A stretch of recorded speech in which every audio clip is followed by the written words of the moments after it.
three aspects of successful relationship and building success in a relationship are appreciation. We should aim to have at least 5 times more words of affection or appreciation than any type of criticisms. And if ever hurtful words hurt more, then it compliment boosts. So we have to do much more boosting to remedy a hurt. So that's very important. Otherwise, we can predict relationship decline or breakups and divorce. Another thing that's very important for relationship success is, and this has been well documented in the Gottman study, or by Dr. Gottman, he's studying loads of couples for 30 years or something crazy, is fondness and admiration, where you say or feel things like, wow, you're amazing, or I'm proud of you, or well done for doing these things and being this way, you're great, or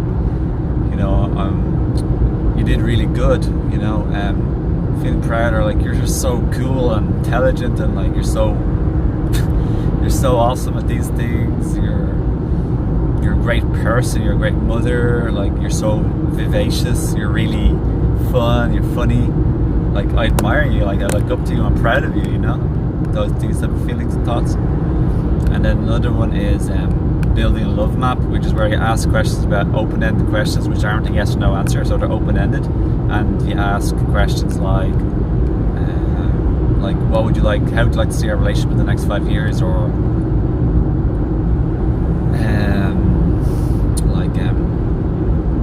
how have you been feeling recently, or how's your new job going, or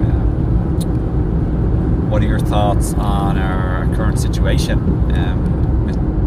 or do you like our new home, or what do you think about our new home, would you have thoughts of other homes instead potentially, or or how's work going, or how's your project doing. It's basically building extra rapport and just it's a very positive thing, and it's constructive. And another thing that's very successful and positive in a relationship to make it successful and healthy and happy is it's called bids for attention, I think, and bids for connection, actually. So for example, even in just general average basic day-to-day stuff, you might say that food was nice, wasn't it? And if you get ignored, that's very ruinous. It kind of helps to ruin or dissolve or just erode a relationship. Or if you say, I love that beautiful rainbow, or look over there, that's really gorgeous flower. Or you could say something like, I really enjoyed, or I really enjoyed something. But if you get just an ignore, a blank, or no ignore, not even looking at you, that's your bid for connection. It's just little basic, small, magic moments that could be magic. It's being rejected. You've basically been sort of rejected to a certain degree, just ignored. That's we want to build the bank of that, where we build the bank, and it adds up, and we accumulate these moments of connection, and that's very positive for a relationship. So they could say hey, look over there, that's amazing, look at that skyscraper, or look at the mountain. It's they might be doing something like doing the dishes, or talk, maybe reading a book, or on their phone, or whatever else. They look at you, or look over to where you're sharing it. They might do that, and that's average.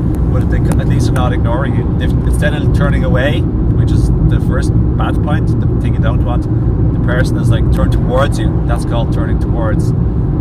So that's good. But much better is if they go towards you with enthusiasm, much more. Oh, that's really nice. I like that. Yeah, thanks for sharing, or something like those lines. Are wow, that's pretty cool. Awesome. And then they get back to their thing they're doing in the middle of. That's still a positive turning towards you. They haven't ignored you. They come towards you, and towards you what you're looking at or attentive towards.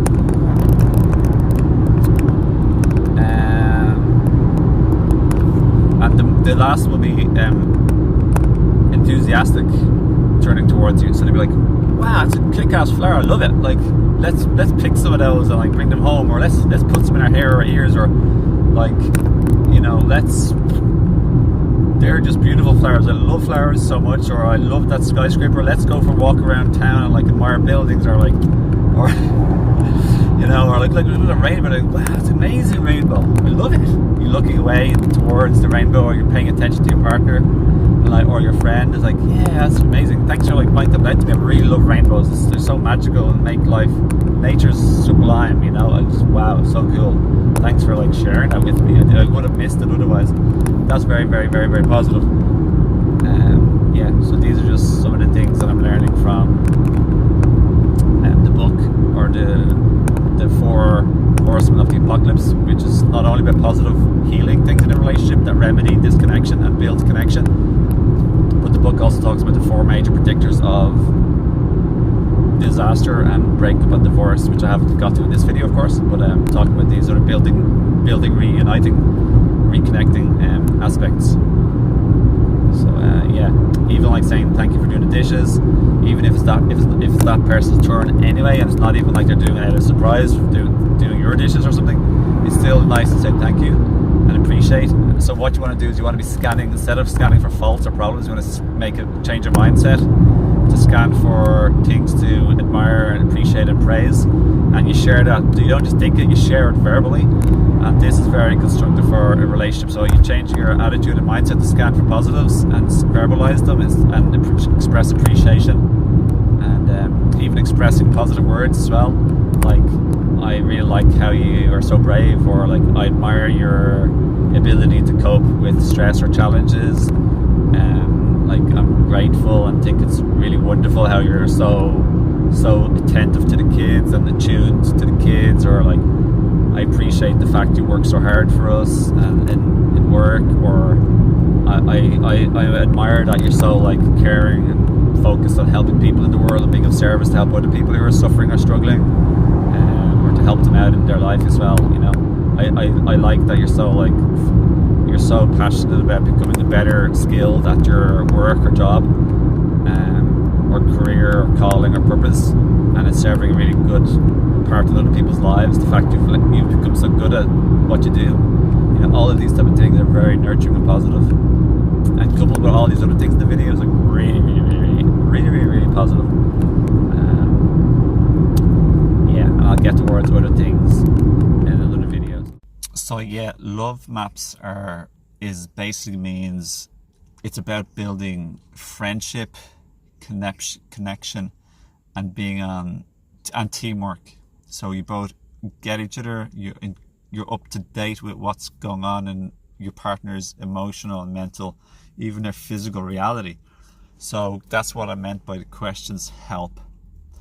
But so other questions could be, for example, what's stressing you recently, or like, what's on your plate, what's your most challenging big thing that's going on this week for you, or, you know, what are you going through, what may you need support or help with in upcoming days or weeks, and what are you most passionate and excited about, and what are your projects you're working on that's most exciting and interesting to you right now, or like, where are you currently learning from, like what are you interested in terms of learning. Other things could be, for example, what are your hobbies and interests? You know, a lot of people don't know a lot of these things. They really don't. And when you don't know, it is a sense of disconnection. It's not relationship ruining or like really like stressful or strenuous, but it is. Love map is about intimacy and connection and teamwork. Intimacy is intimacy, to see intimacy, to know a person, to know not only what their hobbies were 5 years ago, but what are their up-to-date hobbies or their up-to-date stresses. So it's not about like right or wrong, but it's about just simply about getting to know your partner properly and what they're going through and what they may want and what they also need. Because what you want and need and how you're feeling, they're like they're essential components of everything in relationships. What you want or aspire for, your desires, etc., all the same thing, and what you need and how you're feeling. Because how you're feeling will determine what you're wanting and what you're needing. Whether or not it's a stressful situation or a happy, feel-good situation, you still need and want things related to how you're feeling.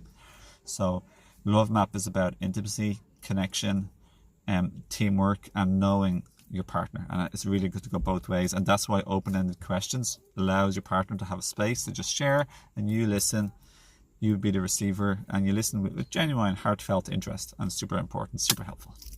Yes, finally got that segment, this part of this video expressed.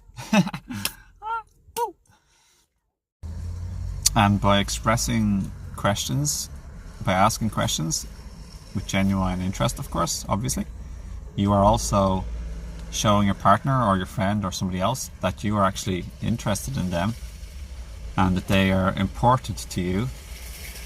So you're valuing them, you're expressing an interest, and you're showing importance in them and what they're going through and how that's important to you.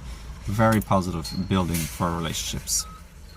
Yeah, I hope this video helped, and if anyone would like to become part of my community or receive my 2 free books, just check out the 2 links below. First of all, there's my 2 free books. You can just click and you're going to get them sent to you. It's really helpful to have a higher vibrational life, relationship especially, and inner world, emotional world, mental world, happiness, peace, and doing better in life instead of struggling, especially in relationships too, but even if you're single, and to help prepare or create a more soulmate, higher vibrational relationship. Both those books are for free. Click on the link below or in the first pinned comment, as well as there's a free 7-day trial at my community, which has my 11 free video courses and 2 free books there, and a free community, and all access to all previous live group group coaching calls, should I say. So all previous live group coaching calls, which is usually $49 a month. The live ones where you can attend every Monday, or if that's the day so far, it's usually $49 a month, which is really cheap for coaching in general. You get 4 of them a month, which is amazing value, like just over $10, $11, $12 each for a coaching, which could be usually cost up to $200. So it's like super amazing. You have a 7-day free trial for that and part of the community. And then so that's that. And lastly, if anyone wants any herbs to help their adrenals, their kidneys, their lymphatic system, their eyes, their hair, their bones, their connective tissue or teeth, their skin, their liver, I have a herb store called Higher Self Herbs, and it's for orders over 88, which is a beautiful number of abundance and infinity. There's 33% off, which is a big, huge discount. And help yourself there and have a look at all these links below. So yeah, thanks for watching. Blessings and love to you, and respect to you. And respect is a very important thing in relationships. Yeah. Take care. Lots of love. Thank you. Blessings upon your day and your life and your health and your relationships.